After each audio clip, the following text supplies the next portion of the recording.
Okay, I'll start. Why not? Good afternoon, good morning, or good evening, and welcome to the Blurring the Lines podcast. I am your host, Adam Bell, and joining me as always is my co-host, Peter Nikolaidis. How you doing today, Peter? All in all, positive. Positive. Couple negative factors, one of which being a sore throat that I picked up overnight, which seems to have spread into my sinuses today. So I did Yeah. the neti pot trick this morning, and it was like, okay, yeah, there's something there. And then I poured a little bit of hydrogen peroxide into it, and yeah, when it hurts, that means you've got a nice infection right there. So I just hope it hurts it more than it hurts me. Yeah. So let me ask you about neti pots. I mean, I'm weird. This is not in our topic discussion list, but since you mentioned it, so I have two. I have one that seems to have a larger diameter, whatever you want, tip that you put in your nose. And I have another one that is a smaller diameter. And the bigger one, I feel like I'm drowning when I when I use it. But the littler one, it shoots right through it and very little very little discomfort. Now, how big is the hole at the tip on each of them? I think the hole is about the same size. It's the ceramic around the tip. It seems like the one opens my nostrils more. So there's a couple of things that I think of. So I have three right now. Two are plastic, one is ceramic. And I use the plastic ones, like I think I keep one in Vermont, one's in my suitcase, and the ceramic one lives at home. The ceramic one I know has the smallest diameter hole, but it also has the largest tip. So it's a big tip with a tiny little hole. And as such, I think it compresses the water. It comes through faster.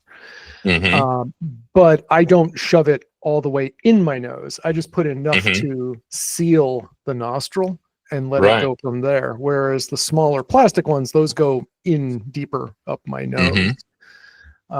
But it can be like the shape of the pot itself can have an effect. The length and the diameter of the hose, the nose spigot can have an effect too, because that affects the angle at which the water flows. It affects the speed at which the water flows, depending on how high it is, right? And how far you turn your head sideways and stuff. So there's a few different angles going on there that could be at play. And this is your fluid dynamics lesson for the day, dear listener. Well, what I found in order to make it, and it really is uncomfortable. It's like I can feel the water's like pressing up into my sinuses rather than going through the nasal cavity into the other side to, do a kind of clean flush. And what I found instead of pouring it sideways, I pour it more front ways with the bigger one. And that's probably the problem. Well, when I do that, then it's not so it's less it provides less discomfort. When I pour it sideways, it really hurts. But when I bring it closer to the front, it's more comfortable. And does it have a curve at the bottom? Is it angling? That sounds I don't know, because the logic. But I know where you were going with the logic on that, because your logic was the same as mine. Oh, it needs to be more to the side so that it will, get to the other side of the nasal. But if I pointed it towards me more, then I was like, oh, okay, this does not suck. I mean, neti pot isn't awesome, but I remember the very first time I did it. It was an early Twitter post. Post of mine was like, I just tried an neti pot, self-inflicted waterboarding. That's what it felt like. So yeah. So anyway, so I'm fighting a cold again, and it's kind of a bummer because other than that, I've been on this new running plan now for about a month or so. And it's going really well. I did my time trial yesterday. I don't remember if we recorded, but I did a time trial about 2 weeks ago on Sunday. And I did 10K, and my overall speed was around 9. I was like, I want to say 9 minutes, 5 seconds per mile. That's nice. Well, yesterday it was 8:40. Hey, that's So pretty good. shaved 25 seconds per mile off of it. And, different terrain, right? The other one I did in Vermont. It was a relatively flat course though, right? But also in Vermont, I had done my long run the previous day. And it was also pretty hot, whereas yesterday it was definitely cooler. I had a rest day. Also, this is kind of a rest week. Like my plan calls for no strength training this week, but I did have my session with my trainer on Monday. Okay. And then Tuesday was just like a recovery run, which was fine. And then, well, wait, no, Tuesday wasn't. What am I talking about? Tuesday. Today's Thursday. No, today's Friday. Okay, yeah, that's why. So yeah, Tuesday was a recovery run. Thursday was my time trial run, and yeah, felt good the whole way. And once again, my threshold heart rate locked in at 155 beats per minute, where it has been for like 4 years. And I think it's kind of hilarious. Like every test that I've done, whether it's what Apple says it should be done, whether it's the old school, 180 minus your age plus, half your age plus 7 or whatever, dating rules or something. All these different metrics, they all come out to within a couple of beats of 155. So I think it's hilarious. So you are textbook exactly what it needs to be then? I'm exactly where it's supposed to be, except, yes, I am. What's funny about it though is, and I'll talk more about the tech side of the new Garmin watch that I have over on the Friends with Brews podcast, but I figure here we'll cover the physiological side of things. So what's Peter going through versus what's the technology he's using. Yeah, and so what's our funny, listeners need to hop over to friendswithbrews.com to hear the rest of the story. Exactly, where I'll be spotlighting a new brew, which is kind of fun. I'll get a sneak spoiler alert, everybody. It's Athletic Brewing Company's light beer. If you know Athletic Brewing Company, you know all they make is non-alcoholic beers. So yes, you can now buy a light non-alcoholic beer. It's called water with bubblies. It's 25 calories, 5 grams of carbs, 0 taste. Anyway, spoiler alert. Sorry, everybody. Yeah. So, so the Garmin has only known me for a week, right? I've had Garmin devices in the past, but I don't think I had any other data in the Garmin cloud. But that said, it has assigned me a lower resting heart rate and a higher maximum heart rate than Apple has. Okay.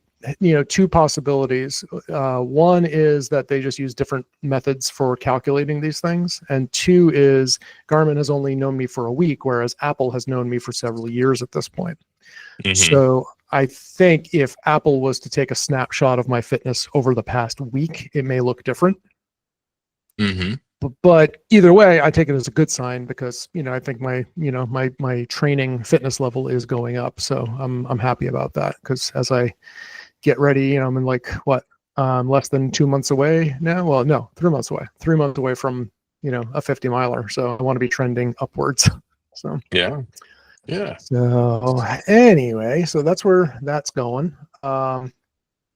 So let's see. We talked about neti pots. We talked about the thing. Before we leave fitness, I have also been 3 weeks on now, CrossFit, back in the groove. So cheers. 5 days, 2 weeks in a row. I only did 4 days this week, but I went fishing on Thursday and it registered what I did fishing as exercise. It's actually, Wait, what registered? What did you use to register them? My watch. It thought I was walking and outdoor walk. Oh, you're moving the arm, casting and stuff like that. And you're standing, right? You're not sitting while you're doing that. So yeah, I'm standing and the waves are moving. I was just going to say the boat is rocking beneath you. So it thinks that you're moving of some sort. So yeah. Yeah. Well, and where I was, I literally, there's times when you go fishing and then there's times when you go catching. And to Thursday, I was catching every single cast that I cast for over 2 hours. I caught a fish every single time. Now they were so Were where you we are in using dynamite? no, no. So I mean, it's just the time of the year. So the speckled sea trout, I got into a place where they were eating bait fish, and so they just constantly hit over and over and over. So I caught, I mean, I don't even know what the numbers are. I had to catch 100 fish. I mean, on a hook, one after another. They were between 7 to 8 inches to 15 inches, and I kept three of them. So we're gonna have fish for dinner tonight. But like I said, I caught straight, reel it in, take them off, toss them, throw it back out, reel them in, toss them, throw it back. And That I was sounds having a pretty great impressive. time. Oh yeah, it was a great time. So where I am in Alabama, there's a thing called a Jubilee. So a Jubilee is when the water, the levels of oxygen in the water become so low that fish become sluggish. And Okay. so it's got to be just the right tide. And it usually happens in August, which is, we're in the first week of August. And on Wednesday, I missed it. I went fishing on Thursday. I missed it on Wednesday. You So, missed the Jubilee. yeah, I missed the Jubilee. So a friend of mine, so a friend of a friend, he was fishing down here, and he took video on his phone. And so he filled a cooler full of flounder. So the flounder come in, and you can just see them. You look over the boat, you take your jig, you just stab them, throw them in the cooler, and they're there. And the shrimp are just boiling around, like they're just all around you. Coughing. And eels, the eels are going around. So there's fish, eels, and shrimp just kind of milling about, slow and lethargic. And you can just grab if you want a cooler full of fresh shrimp, you just take your net, scoop them in, dump them in the cooler. It's really, really cool. Well, related to that, I went to the New England Aquarium last week. Did they let you fish there? I didn't try. Okay. Something tells me the penguins would have gotten in my way if I had tried, though.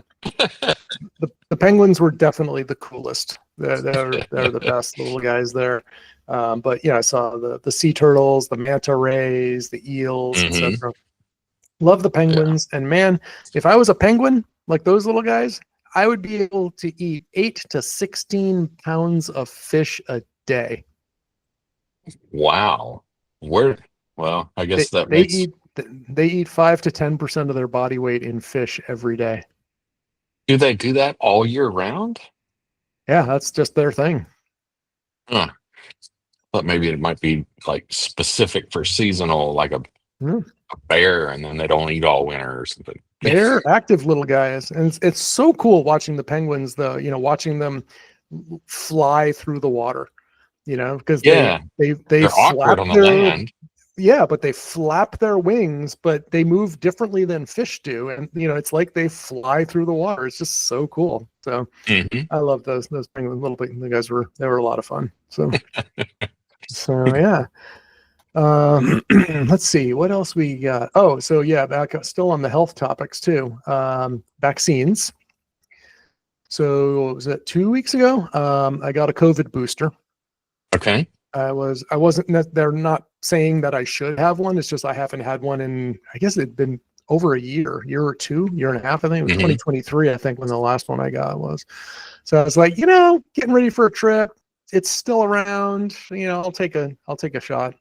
And I felt a little run down, achy, stiff the next day.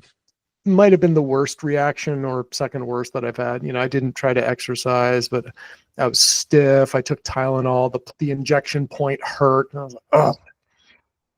Yeah. And then I also found out now that there's a pneumonia vaccine. Okay, how? That's what I said, but I checked with my doctor and they're like, yeah, you're due for that. You could get that. I'm like, okay, I'll go get pneumonia vaccine. That one, it just hurt. The insertion point hurt. But other than that, no, like it was like hurt for a day or so. It was definitely really tender where I got the shot. But other than that, no side effects. So, I'm feeling a little better. I didn't think pneumonia, I thought it was a condition, not a. That's what I thought. That's yeah. So that was the same thing. I was like, okay, well, whatever. Yeah, sure. Vaccinate me. I'll take it. So on COVID, do they do that like the flu, where they're kind of anticipating where it's going to go and which strain is going to show up? I don't think COVID is anticipatory. I think that's reactive. I'm pretty sure that they're viewing like what they're seeing and stuff. And supposedly there's a new version that might come out this fall, but that's what I heard. I heard the pharmacist at the CVS say that. But my oldest friend, who's worked in healthcare now for a good long time, said he didn't see anything else on the horizon. So take that with a grain of salt. But I figure, if it's coming out later this fall, you're not supposed to get it within I think 2 months of each other. I think that's what it is. So I figured a couple months, when I get back from Germany, sure, I'll get another booster then, see whatever that's like. So anyway, public service announcement, dear listener, there's a pneumonia vaccine now. And if you are a person of a certain age, you might want to consider getting it. Yeah, I probably won't do a COVID booster, not because I'm an anti-vaxxer or don't believe that COVID exists or anything. I just probably won't, but I'll probably do the flu. Now, if things change and like advice is the best advice to get a COVID, then I will. Yep. I'm not crazy. I'd rather err on the side of vaccinated. So I was like, yeah, I'll do it. The doctor's like, yeah, if you want to, you can. I'm like, I think I want the extra immunity, like I'm about to hop, if I'm heading on a plane to another country for a few weeks, I don't want to interrupt that and, be sick and stuff. So, yeah. So do you wear a mask when you travel these days? Yeah. Yeah. When I'm on the planes, I do. Absolutely. Yep. Yeah. And I just think it's a good health idea. Not a COVID idea, just a general good health idea. Because our friends that we travel with, every time she travels, she comes home sick. Yeah. And she knows, and she's like, yeah, I should just wear a mask on the plane, in the airport, where you're around all these people together. Yep. It's just common cold, because she's not getting anything terrible. It's just common cold and head cold. And who wants that? Every night, and like right now, like RSA, Black Hat, DEF CON, the RSA or Black Hat conference is going on right now. Always people come back from a conference. Oh, I have con crud. I have this. It's like, yeah. Or you could wear a mask and dramatically lower your likelihood. And I probably won't wear a mask, even though I will have wished I did. When I came back from Mexico, you know what I came back with? A sinus infection. Just a cold, but it got me for 2 weeks, and I was like, finally, I need antibiotics because it's just lingering. There you go. So, but pay me now, pay me later, Yeah. You can be, well, there's like an old cartoon that was like, don't die of embarrassment because you don't want your prostate exam, Don't be embarrassed that you don't want to wear a mask. You'll come home and won't have a cold, and everybody else will. Yep. There you go. It's like, what do you want? So yeah, pride is a big factor. So whatever. So last fitness related thing I have is, for about a month now, I've been doing low squats every day. And I can feel the difference. Like if I do them first thing in the morning. Got your heels on the ground now? Yes. If I do it assisted, right? So I have a pull-up bar, chin-up bar in my bedroom doorway, and I will generally hang from it for as long as I can for a little while every day. And I'm at the point now, every time I do it, and initially I start to hang and I can feel some of the vertebrae in my spine release, it's like pop, pop, pop. And I was like, okay, so that's kind of cool. I generally don't get the heels all the way down, but I also have a resistance band hung from the chin-up bar. So sometimes I'll just hold on to that for support and go way down. With support, I can get my heels on the ground and hold them there. Yeah. And that support might be like holding on to a table leg or holding onto my sofa, holding like a 15-pound weight in front of me. That's enough to offset me and let me sit comfortably, or hanging onto the resistance band. So, but I feel the difference, and I'm sold on that. Like hip mobility, it's a thing. But I did so I follow this YouTube coach online, and she's like, here's my morning routine. And it's basically you're in a low squat the entire time, and then you do a few drills moving side to side, Cossack squats, where you're like trying to like speed skater squats, or ninja squats on a on a side plane. Oh, that's rough.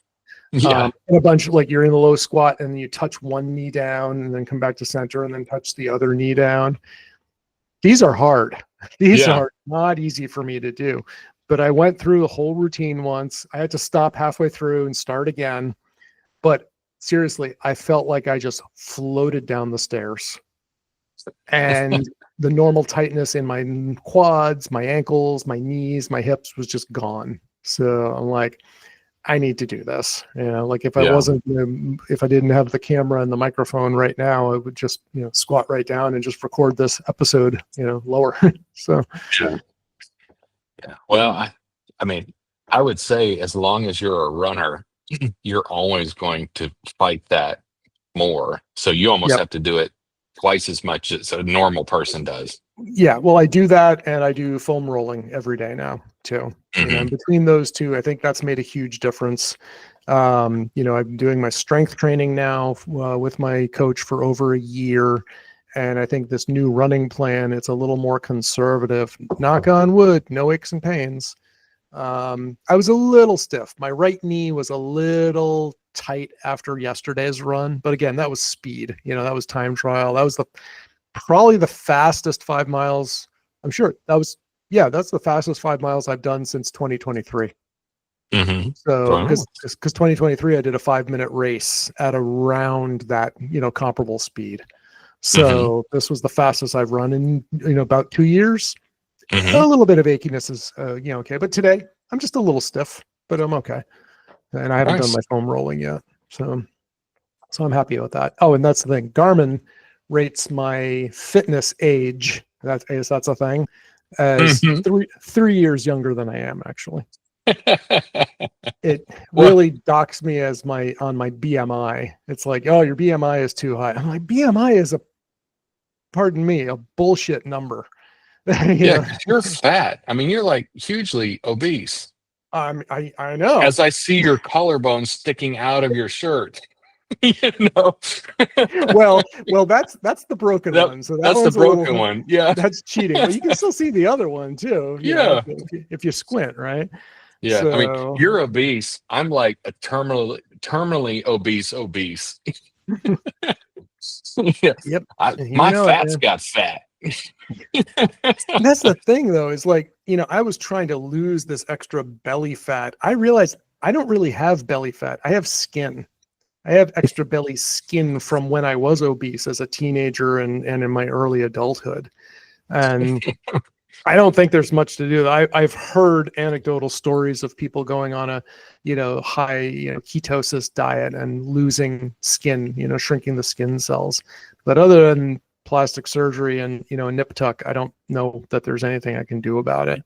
That's like when I stand in front of the mirror and just like, flex my abs and stuff, I'm like, there's a very thin layer of fat there. It's skin, Yeah.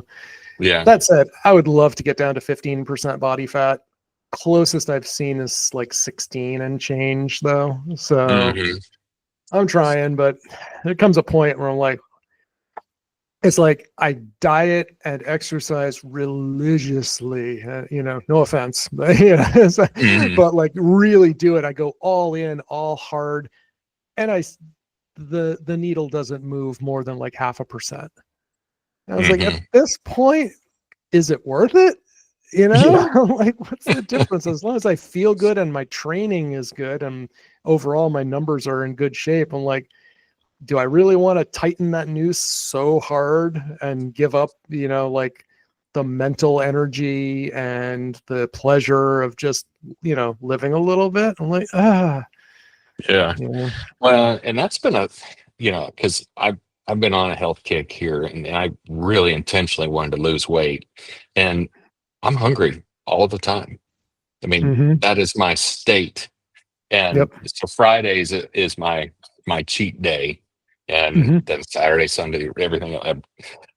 But I have, I'm 4 weeks in now. While I could eat, I'm not nearly as hungry as I was. Hmm. I kind of get to a place where it's, a stasis, but up to this point, I'm like, I am hungry. Even after I eat, I'd like to eat more. Mm-hmm. Mm-hmm. Just, Yeah, I mean, you got to give everything a little bit of time, right? And I would mhm. say, like, are you noticing other differences though, right? Besides just the Oh hunger, yeah. like, is your My, energy level my up? And energy's up. You know, I, I get up at 4 and I'm just used to my programming of, okay, I'm going to need a nap at some point during the day. yep. Well, I haven't. I mean, Hmm. I haven't gotten more sleep. I just Yep. have I have more energy because I am doing better health wise. Yep. Maybe better sleep. I did I did like a 12-mile and change long run on Saturday. Slept horribly Saturday night. It was terrible.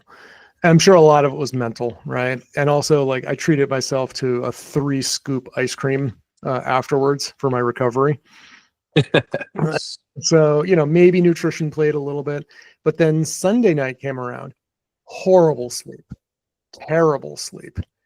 Monday night, like, and I told my trainer, I'm like, I don't know, don't expect much from me today. I've slept terrible, 2 nights in a row. By the time I got to the gym, I felt fine and it was okay. All right, that wasn't so bad. And then I had not taken any, CBD, or I took melatonin one night, didn't do anything. So then I did a little bit of CBD, and that made it an improvement. And finally, last Mhm. night, my Garmin said that I got okay sleep, but I felt pretty good about it. So anyway, like I said, I'll get more into the nitty gritty details of Garmin versus Apple and stuff, both in a forthcoming blog post, but also in a forthcoming Friends with Brews podcast. So, Well, did I read your picture that you sent me? Did it say lactating? I mean, if you've got, lactate threshold. I've got nipples, fucker. Can you milk me? So yeah, that was part of the Garmin. The Garmin is much more proactive and chatty with health recommendations and training recommendations. Hmm. So I really see why runners and athletes are drawn to it. And I see a lot. No, that was really me. That wasn't my internet connection stuttering. A lot of shortcomings of Apple in this case now. Apple was good enough for me, but the big thing was battery life. So I bought the Garmin. Right now it's at my battery is at like 60% and estimates like 10 days on that on this charge. 10 days. What are you Yeah, talking about?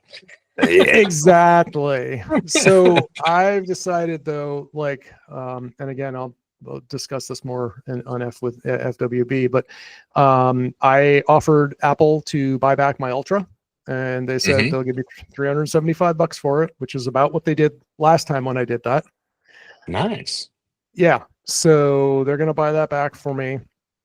And right there, that's about what I paid for the Forerunner. It was 300 or Hmm. $400, right? So that's a wash. But I think a month or so from now, Apple will likely introduce a new Apple Watch, and I will likely step down at that point because I just never, other than battery life and the passive features like the bigger screen, Hmm. I wasn't really taking advantage of the Apple Watch Ultra features, right? So, but I have come to really appreciate the baseline watchOS features that the Garmin just doesn't have. Yeah. So I will likely be a 2-watch man, moving forward. It's like when I go for a run, breaking out the Garmin. Everything else, Apple. Yeah. That's probably what I'm going to do. Spoiler alert. Here's the Well, and I would say that Apple, you as a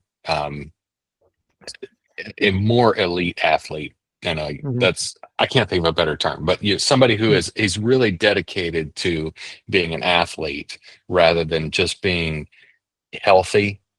The market is for the healthy people, not you.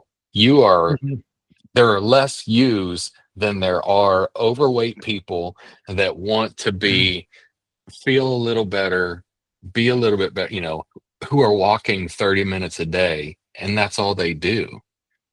So the market is for them, and that's why the Garmin's like, yeah, we'll go with the athletes. Yep, and it makes perfect sense, right? And for the last several years, Apple's been fine, right? The biggest letdown was the battery life, and of course, when I ran my first ultra marathon, the 50K, I only had the Series 6 or 8 at the time. I forget. I think it was Series 6. There's no way that thing would have gotten me through a 50K. Absolutely not. Full stop, right? Just not going to happen. So I wanted the Ultra. And of course, the Ultra, I couldn't buy it that day. I got it a week later. So I used it, but it was like, in airplane mode paired with my phone. I had to carry the phone with me the whole time. And so I was like, okay, whatever. With all the extra gear I was carrying, that wasn't that big a deal. But as I've discussed before many times, like I'm at the point now where I'm carrying a phone with me all the time anyway. So will I really miss it? But just puttering around the house, not carrying the phone around, I'm like, hey, oh, right. You can't hear me, You're not going to do anything. You're not going to answer and stuff. So anyway, spoiler. So we'll move on though, because, we'll save all this for the next Friends with Bruce. Do you have anything else? Because I have a what we watch and what we're going to watch. Yeah, let's talk it. Watch the remake of War of the Worlds. Okay, now there was Tom Cruise one. Is it that one, or was there another one? Nope. Amazon just released one starring Ice Cube. Ice Cube, okay. It is worth watching because this is one of the very few elite movies that has joined the 0% club on Rotten Tomatoes. Is it coming from Compton? Is he playing, he's got the team of Friday on it? So, you know what? I don't want to give my full-on review here, but what I would say is watch the Ryan George pitch meeting for the War of the Worlds, which just dropped. And then if you really want a Mystery Science Theater 3000 evening, go and watch the actual movie. But as always, his pitch meeting is spot on. Perfect. So perfect. It's hilarious, so. I'll have to check that out. Did I tell you about Stephen King's Fairy Tale? Did I tell you about that? I don't know. It's a book. It's one of his newer books. It's not his newest book, but it's in the newer genre. It is really good. I think I've told everybody. Is Richard Fanning in it? Richard Fanning. Flag? No? Okay. Because that's his overarching villain, the wizard, who shows up in many of the books. Like I think he's in the Gunslinger and Eyes of the Dragon and stuff. Okay, it's a completely standalone story. It's not in the Dark Tower series at all. He actually doesn't even. I don't think he even mentions New England. I don't think it's in New England. Maybe it is, but it is. So it is a really good story, and he embraces a lot of the different fairy tales, like Jack and the Beanstalk, and what I've really, when I thought of Stephen King, I thought of his work in the 80s, in like his Scream movies in the 80s, because that's what I always thought about him. He's this horror guy. I don't really dig horror, I don't like that. And then Yeah. I think 11/22/63 and Mr. Mercedes introduced me to Stephen King in his modern writings. And I've read a lot of his books now, because he's like Peyton Manning is to the quarterbacks. He's a writer who studies writing, Mm-hmm. and the fairy tale does a really good job of, intelligent writing. And I'm like, Totally. wow, people who are diligent readers and study. I'd like to be able to write a book, and sometimes I have ideas about writing a book. I don't have, I mean, I'm not going to write a book, you know, but I like the idea of it. And so I can really appreciate somebody who writes a good book, and he really writes a good book, and that's a good story. Okay. Okay. Yeah, I went through a Stephen King phase a while ago, and Well, Randall when Flagg, he was in the Stand. yeah, so he's in The Okay. Stand. He's also in The Dark Tower at some point, but I don't think I got to that part. He's also the evil wizard Flag in Eyes of the Dragon. And Okay. yeah, so he's in a lot of those different things. So. Okay. Sorry, I interrupted you. Yeah, no worries. When I saw it, I was like, oh, it was Flag. Okay. Yeah. Yes. So, but I think his name is Richard Fanning in another book, but he's got the same initials, RF. Mhm. Right. So incidentally, we didn't have a show notes document today, right? So We did. I didn't get that. Huh. Okay, hold on. I probably looked in the wrong email. I was just going to say, I just put these notes under the reminders, and I've just been checking them off as we talked about them. So you're going to probably want to just go back and dig a couple of those out. Mm-hmm. Yeah, I did not get. Oh, there it is.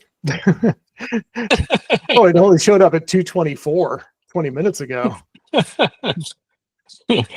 I sent it before, but yeah. Yeah, no, it shows up 20 Technology. minutes ago. Technology. So yeah, anyway, Rotten Tomatoes, War of the Worlds is up to 4% now. 4%. 4% out of 5. No, a little more than 4% out of 100. Yep.